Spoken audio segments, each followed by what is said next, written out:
Tama Tonga betrays Solo Sikoa to side with Jacob Fatu on SmackDown. WWE SmackDown Breakdown. Tama Tonga has officially turned his back on Solo Sikoa in a shocking backstage moment on the latest episode of WWE SmackDown. Just when it seemed like the Bloodline was regaining control under Solo's leadership, Tama struck with a brutal attack that left Solo laid out and betrayed. This betrayal confirms Tama Tonga's allegiance to Jacob Fatu, and it looks like a new faction war is about to erupt within the Bloodline legacy. What does this mean for Solo Sikoa's future? Is Jacob Fatu building his own empire behind the scenes? No one saw it coming, not even Solo Sikoa. On a night when control, legacy, and power were supposed to solidify beneath his iron rule, everything unraveled in one brutal moment. The Bloodline, once a fortress of unshakable dominance, is now fracturing in plain sight. And at the epicenter of this devastating shift? A betrayal no one was prepared for. Tama Tonga turning his back on Solo Sikoa to align with the man Solo fought hardest to exile, Jacob Fatu. The tension was thick long before the cameras cut backstage. WWE SmackDown was already pulsing with the sense that something was brewing, something violent and irreversible. Solo Sikoa had walked into the arena earlier that evening with the unmistakable air of a man in charge. Clad in black with his signature stare, stone-cold and unreadable, he moved through the hallways like a lion inspecting his territory. To him, the Bloodline was finally recalibrating under his leadership. The ghosts of Roman Reigns' absence and the disintegration of the old regime were fading. He had brought in Tama Tonga and the rest of his chosen warriors to not only preserve the legacy of the Anoa'i dynasty, but to reshape it under his own vision. But Solo missed something fatal. Jacob Fatu, exiled, humiliated, yet undeterred, had not been silenced. Instead, he'd been operating from the shadows, slowly amassing a quiet but formidable influence. And while Solo believed Tama Tonga was firmly on his side, committed to the chaos and destruction of Fatu's splinter movement, the truth was far more complicated. In hindsight, the signs were there. The moments Tama hesitated when ordered to take out Jacob. The glances he exchanged when no one thought the cameras were watching. The silence that lasted too long when asked about his loyalty. This story wasn't just about a heel turn. It wasn't even just about a betrayal. It was about the very heart of what the Bloodline had become, a crumbling empire, desperate to define itself after Roman Reigns vanished from the throne. The night had started with Solo delivering a fierce in-ring promo. Flanked by Tama Tonga and Tonga Loa, Solo made it clear that he was the new tribal authority. He declared, to a roaring mix of boos and stunned silence, that Jacob Fatu would never wear the crown. "He's out," Solo snarled, gripping the mic like it was a weapon. "He's not one of us anymore. I am the blood. I am the leader. I don't care what Roman said. This is my kingdom now." The arena shook, not just from the bass in Solo's voice, but from the weight of that declaration. It wasn't just defiance. It was an execution. Roman's ghost had been banished from the conversation. And Jacob Fatu's ambitions had been publicly buried. Or so Solo thought. Backstage, tension simmered. Paul Heyman, caught between allegiances, had tried to offer vague diplomacy throughout the night. He stood off to the side, sweating, watching, whispering. But the one thing he didn't see, or perhaps chose not to see, was the silent storm building within Tama Tonga. As the final hour approached, word began to spread through the locker room. Something had gone wrong backstage. Security was rushing toward the loading dock. Cameras scrambled to follow. And then the screen cut to chaos. Solo Sikoa lay unconscious, blood trailing from his mouth, his body crumpled against a set of steel crates. The look on his face as he fell, captured in the seconds before, was one of pure betrayal. Because the last person he saw was the man who'd just taken him down from behind. Tama Tonga. The camera panned slowly as Tama stood over Solo's broken body, fists still clenched, chest heaving. He didn't say a word. He didn't need to. The image said everything. This wasn't confusion. This wasn't accidental. This was war. Jacob Fatu stepped into frame, calm, confident, as if he'd been watching the entire thing from the shadows, waiting for his moment to rise. He looked down at Solo, then up at Tama, and nodded once. A signal. An affirmation. A coronation. For weeks, Jacob Fatu had been challenging Solo's authority from a distance, poking holes in the facade of his cousin's reign. He hadn't needed to fight his way back into the bloodline, he'd let Solo rot from within. And now, the trap had been sprung. Tama Tonga, one of Solo's most trusted soldiers, had crossed the line. Not for fame. Not for glory. But because he, too, had lost faith in Solo's vision of what the bloodline was supposed to be. In the post-betrayal footage, as referees and medics rushed in to assist Solo, a chilling calm washed over the scene. Jacob and Tama didn't run. They didn't look shaken. They simply turned and walked away, side by side. Two men with a shared purpose: restore the soul of the bloodline, even if it meant burning it to the ground first. Back in the ring, the commentators were silent for a long moment. Corey Graves struggled to process what had just happened. "That's not just a betrayal," he finally said. "That's a declaration of war." And it was, behind the scenes, WWE officials were left scrambling. The booking for the coming weeks had just been thrown into turmoil. Every storyline involving Solo's dominance had just collapsed. Whatever was planned for SummerSlam, or the rumored return of Roman Reigns, was now dangling by a thread. Because Jacob Fatu wasn't just back, he had backup. And not just any backup. Tama Tonga was the first domino. Fans online erupted.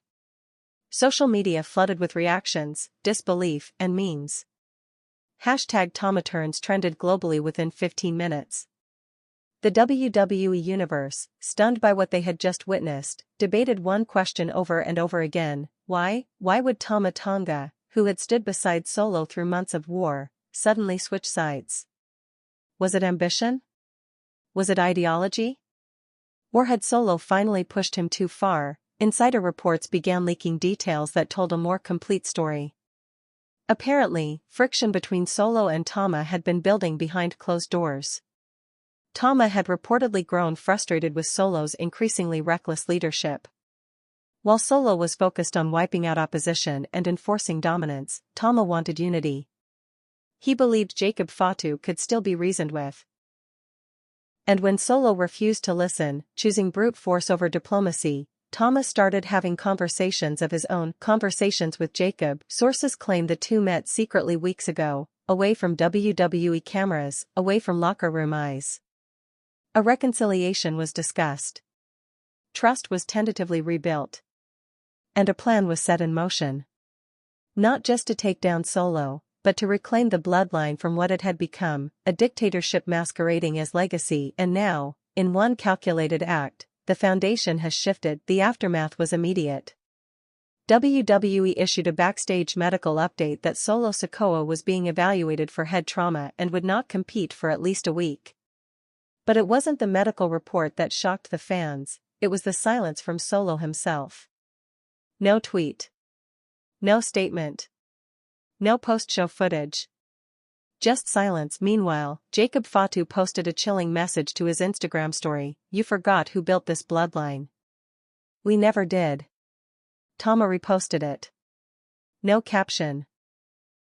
Just the image of blood dripping onto the Samoan tribal crest. For years, the bloodline has been WWE's most dominant, most emotional, and most unpredictable faction. From Roman Reigns' rise to tribal chief status, to the internal war with Jay and Jimmy Uso, to the shock arrivals of Solo Sikoa and now Jacob Fatu, it has been a saga of power and betrayal, family and warfare. But this is something else entirely.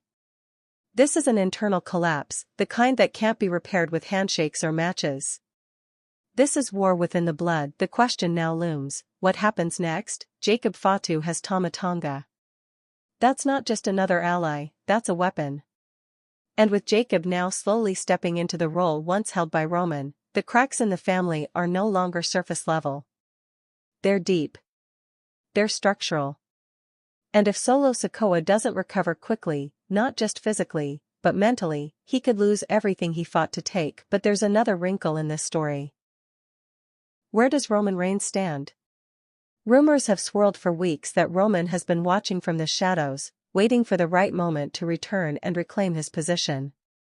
But now, with Jacob Fatu gathering his own army and Tama Tonga pledging allegiance, Roman's throne may no longer exist, and Paul Heyman? No one has seen him since the attack. One insider claims Heyman left the arena minutes after the betrayal, face pale, hands shaking. Some say he's gone to speak with Roman. Others believe he's finally seen what Solo is capable of, and what Jacob is building. For a man whose career was built on backing the right warrior at the right time, this moment could define the rest of his legacy. Backstage, WWE talent were reportedly stunned. Some wrestlers, according to leaked audio from post-show meetings, applauded Tama's performance, calling it one of the most believable turns in years. Others were genuinely disturbed by how real the tension felt. According to one source, the locker room is on edge, not knowing what's a work and what's becoming real-life drama under the lights. Tama Tonga has long been known as one of the most volatile and unpredictable forces in wrestling. But this moment may define him forever. No longer just a soldier. No longer a follower. He's now part of the rebellion, one that could burn the entire Bloodline mythology to ash. And Jacob Fatu? He's not just the leader of a new faction. He's the storm coming for Solo Sikoa's crown. The betrayal echoed far beyond the walls of the arena. While the crowd in attendance sat stunned, watching the slow-motion replays of Solo's fall, a different storm was brewing online and in locker rooms across WWE. This wasn't just a storyline twist. It was a full-blown seismic shift, one that now threatened to unravel the fragile balance of power within WWE's most storied faction. The Bloodline had been born from dominance and family legacy, but it now teetered on the edge of collapse, and in the eye of this storm, Jacob Fatu stood tall, no longer an outsider clawing for relevance, but the architect of an uprising. It wasn't just that he had taken down Solo Sikoa by proxy. It was that he had convinced one of Solo's most trusted allies to defect. This wasn't a brute force attack. It was a surgical strike.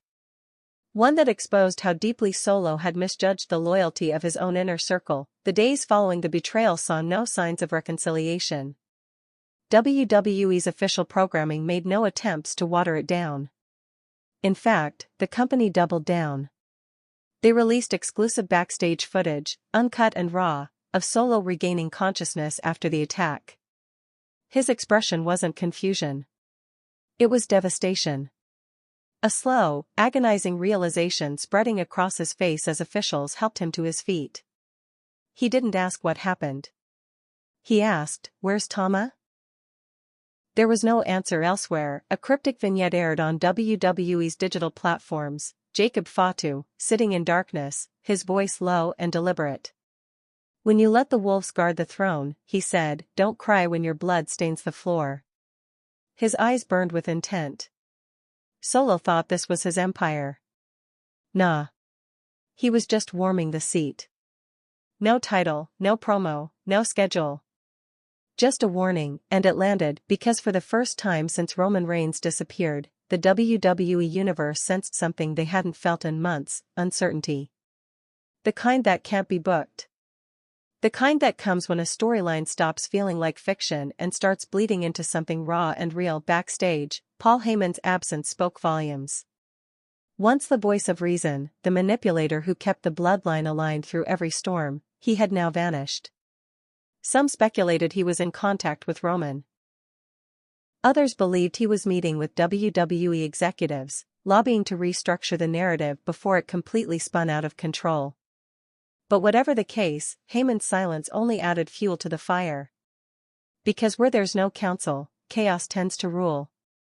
And Solo was now ruling with no allies, no mentors, and worst of all, no trust. WWE insiders revealed that Solo Sikoa had refused all interviews and backstage press. Reports claimed he locked himself in his private dressing room after the attack, refusing even to speak to producers. A segment was allegedly scheduled for him to address the WWE Universe the following week, but sources close to the situation stated, "He's not ready. He's angry, and he wants revenge, not PR." Meanwhile, Jacob Fatu and Tama Tonga were already moving as a unit. They weren't just watching from the sidelines anymore. They were actively hunting. The following episode of SmackDown opened with eerie silence. The commentary team, usually vibrant, subdued their tone as the broadcast opened with grainy footage of a black SUV pulling up to the arena loading dock. The passenger door opened slowly. Tama Tonga stepped out first, hoodie pulled over his head. Then Jacob Fatu. No words. No interviews. Just presence. And everyone knew what it meant. They weren't waiting for Solo to respond, they were calling him out. Later in the night, Solo Sikoa did finally appear. Not in a match. Not in a segment. But in a single pre-recorded promo that lasted under 2 minutes, and yet shook the entire WWE ecosystem. The camera opened on Solo, sitting in near darkness. His face was bruised. A thin scar now traced the bridge of his nose. But his voice? It was thunder. "You think I didn't see this coming?" he growled. "You think I don't know how the bloodline works? We are warriors. But we are wolves too. And wolves turn. They bite. Even their own." He looked directly into the camera, eyes dead cold. "Tama. You didn't break me. You just woke me up. Jacob, you built nothing. You just inherited my mess. But don't worry. I'm coming to clean it up." The screen cut to black and suddenly, WWE had its war. A three-way collision was now inevitable: Solo Sikoa, Jacob Fatu, and the defected Tama Tonga, each representing different ideologies of what the bloodline should be. For Solo, the bloodline was about power through fear. He rose through dominance.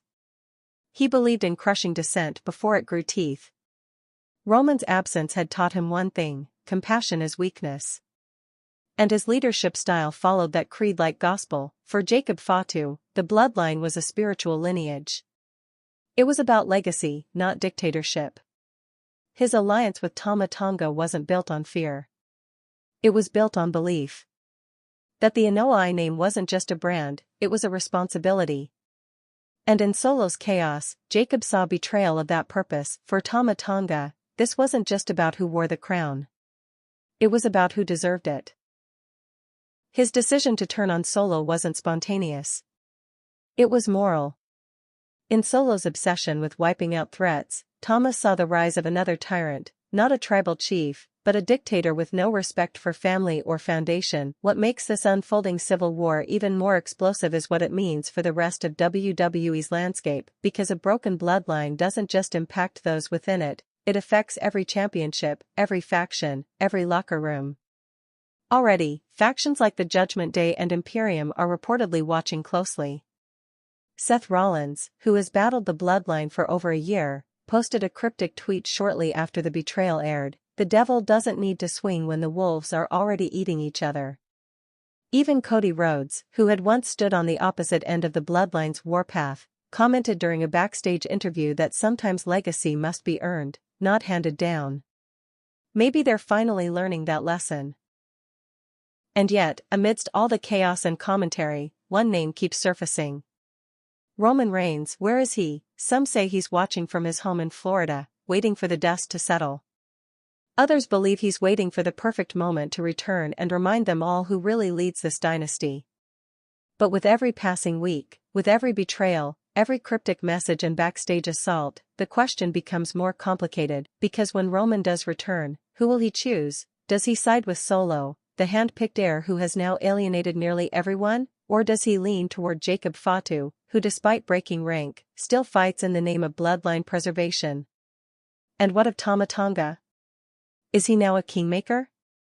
Or is he merely a pawn in a much larger, much older chess game? One thing is clear: the old bloodline is dead. The unity forged under Roman Reigns has been shattered. The table has been flipped. And what's left isn't peace. It's war.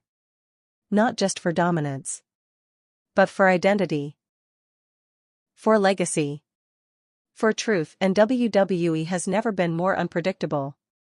Backstage reports suggest that a high-level summit has been requested by WWE executives, a storyline summit that could bring Solo, Jacob, Tama, and possibly Roman face-to-face for the first time. Not in a match. Not in an attack. But in a war council. A segment rumored to be booked for the Go Home show before SummerSlam. If it happens, it would mark one of the most tense in-ring encounters since the original formation of the Bloodline, but time is running out. Solo is isolated. Jacob is rising. Tama is emboldened. And Roman, he's silent, and in the world of wrestling, silence is often the loudest warning. The days that followed were not calm. They were not filled with apologies, reconciliations, or attempts at diplomacy. They were a battlefield of silence, of shadow plays unfolding backstage, of alliances being brokered quietly behind closed doors. WWE wasn't just crafting a faction war anymore. It was documenting the slow, dramatic implosion of what had once been considered untouchable. Solo Sikoa, though still appearing physically strong, looked different. Something in his demeanor had shifted. The weeks of rule by fear had come back to haunt him. His once loyal foot soldiers had either disappeared or defected, and now, as he stood under the SmackDown banner, he looked more like a dethroned general than the self-declared heir to the Bloodline. There was no backup walking him to the ring. No brotherhood behind him. Only shadows, and echoes of betrayal. His promo on the next episode was short, but it sent tremors through the locker room. He stood center ring, holding a microphone with a grip so tight it seemed his knuckles would split. The lights dimmed. And for the first time in weeks, Solo Sikoa spoke without rage. You ever trust someone so much, you stop watching your back? The crowd didn't respond immediately. He wasn't asking them. He was speaking into the abyss, into the wound that had been ripped open when Tama Tonga put him down like a dog. I brought Tama into this war because I thought he believed what I believed. That bloodline means strength. That power is earned, not begged for. I was wrong. He's not a warrior. He's not family. He's a coward dressed in my trust. He stepped closer to the ropes. And Jacob, you think you've taken my crown because you convinced one dog to bite his master? I built this empire. You've got the bones. But I still have the blood. He dropped the mic, but as Solo exited the ring, the Titantron flickered to life, and the words "the reclaiming has begun" appeared on screen. Then, Jacob Fatu's voice cut through the silence like a knife. Bloodline ain't just about dominance. It's about identity. You lost yours the moment you put fear before family. And then the camera cut to something darker, more intimate. Footage rolled showing Tama Tonga and Jacob Fatu standing at a candlelit Samoan shrine, a traditional Ava bull placed at the center. This wasn't a WWE set. This wasn't a performance. It looked real, filmed in someone's private cultural space, far from the lights of the arena. The message was clear. What they were building wasn't just a new faction. It was a spiritual reclamation. As they raised the bowl between them and recited traditional Anoa'i chants, a deep narrative was unfolding. This was no longer about wrestling. This was about who gets to define heritage. That line struck a chord with fans. Twitter, Reddit, and wrestling forums exploded. The idea of reclaiming the bloodline from a place of ancestral honor, not corporate violence, turned Jacob Fatu and Tama Tonga into almost mythical figures. Solo, once a terrifying villain, now seemed almost like the last king of a dying era, violent, desperate, and increasingly alone, and the shift in fan response did not go unnoticed. Jacob and Tama weren't just getting cheers. They were being celebrated. For the first time, they weren't seen as outsiders trying to tear down the family, they were seen as the true defenders of it. This turn in perception hit Solo hard. You could see it in his next backstage promo, filmed from the locker room, sweat dripping from his face, fists taped, fury trembling in his jaw. They want to call this a reclamation, he growled. This ain't a ceremony. This ain't a family meeting. This is war. And war don't have elders. It has survivors. He punched a locker mid-sentence. The sound echoed, and then Roman Reigns' name finally slipped from his lips. You all keep waiting for Roman to come back and bless this mess? Nah. He ain't coming. Because he knows.